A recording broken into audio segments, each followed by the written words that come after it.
So I was having a conversation with a group of producers inside of my TV placement mastery program, where I'm helping them land their first sync publishing deal within 90 days. And we were just talking about, time management, how challenging it is to get large chunks of work done, specifically for sync licensing, with a family, with kids, with work, with relationships and things like that, and how sometimes it just feels like there's not enough time to do enough work to make progress. And it was a great conversation. And we basically talked about how there are two types of producers, right? First type of producer is the producer who says, hey, I only have, let's say, 3 hours a day, or I can only finish, one track a week because I just don't have enough time. Because I don't have enough time, I feel like I'm not going to be able to make any progress in getting my music placed in TV, film, video games, whatever. So I'm not going to put that much effort in. If I can only do one track, then this is just not for me. It's just not going to work out for me. But as a result, I'm not going to do it. I'm not going to put in that much effort. I may knock out 5 tracks, right? So 5 tracks a year. So you have that producer who's just like, he's using time as an excuse, basically. Lack of time as an excuse. But then you have the second type of producer. This producer's just like, I only have this much time to work on music for sync. I'm only able to get 1 track out per week, but I'm going to get that 1 track out per week consistently every week for the next 52 weeks. So that by the end of a year, I'll have 52 tracks that are potentially signed to a publisher and out there working for me and earning for me while I continue to work on the next 52 tracks for the upcoming year. Which producer do you think is going to see the most progress and the most success in trying to get their music placed and actually making money from their music?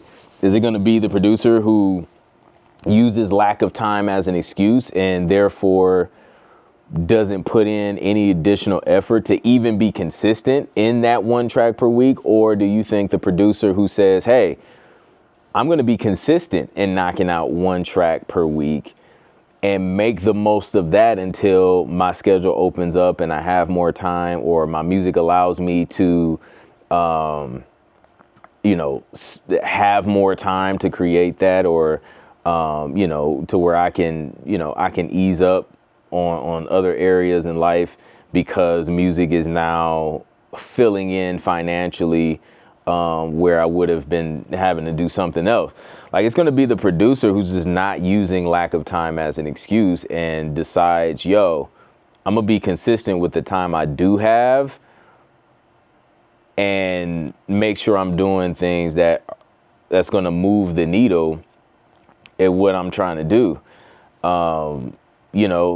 Life will life. Like, there's just no way around it. But until you decide to stop using that as an excuse and just take what you have, and work with it, I'm telling you, man, the producer who's just going to be consistent is going to win every time. And it's crazy because it seems like 1 track a week isn't a lot, but 1 track a week pushed out there consistently every week, you got 52 tracks at the end of the year. That's better than a few tracks in a library. And I see a lot of producers, they'll pitch a few tracks and they'll say I just want to see if these work first. And I'm going to tell you what's wrong with that mentality. But they're like, I want to see what I want to see if these tracks work first, and then I'll send more music if these get placed.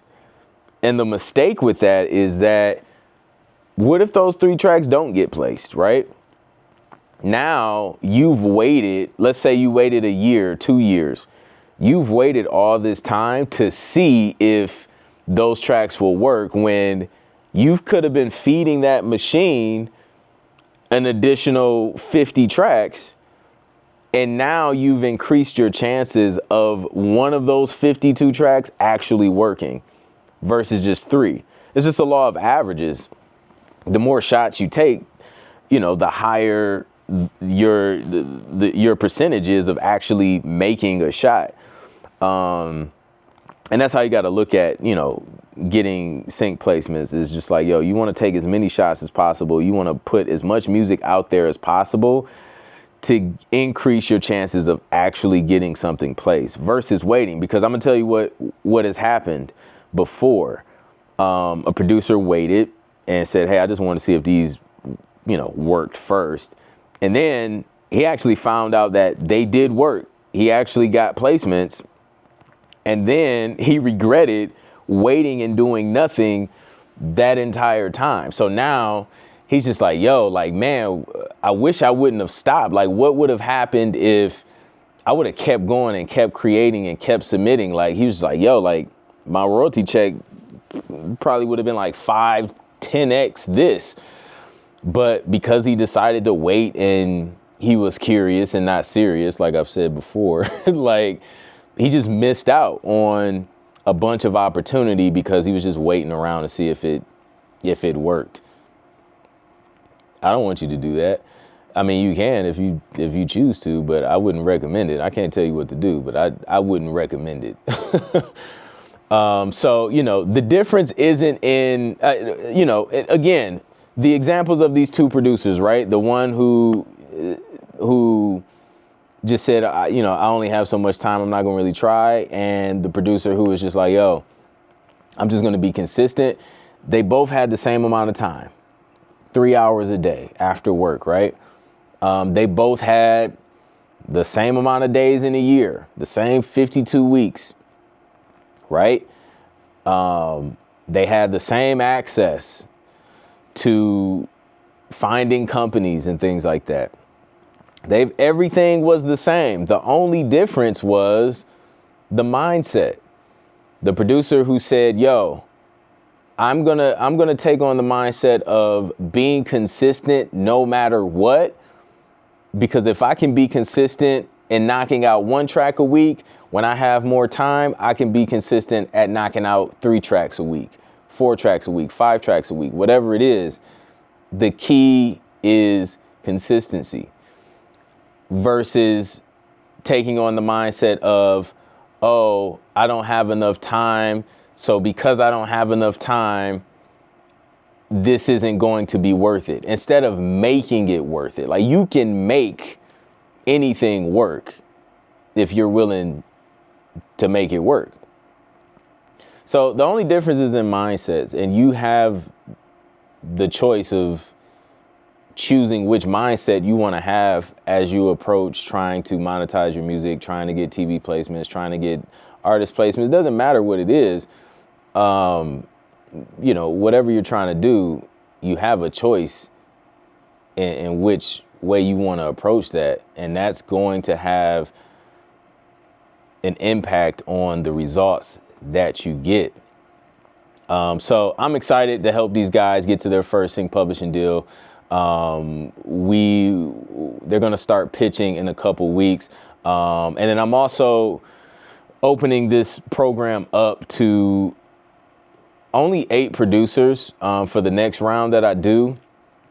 So if you want to be one of those 8 producers to work with me personally, and I'll help you get to that first sync publishing deal, walk you through a step-by-step process for 12 weeks to get you to that deal in the first 90 days, then just apply. It's invite only, so you have to apply. The link is in the description, and I'll pin it in the comments as well. But now's the time to take action, but you can't take action if you don't know which actions to take. Don't make the mistake of just like, just taking a bunch of action, but you're doing all the wrong things. No, use a proven system, a proven blueprint. You know, over 95% of the producers who have gone through my TV placement mastery program have landed sync publishing deals within 90 days, at least one. A lot of them land more than one. I was just talking to one yesterday. I think he's on like his fourth or fifth sync publishing deal, and he recently finished not too long ago, like about a month ago now. So the link to that is in the description. But choose your mindset. Your mindset is everything, and go out there and make music, not excuses.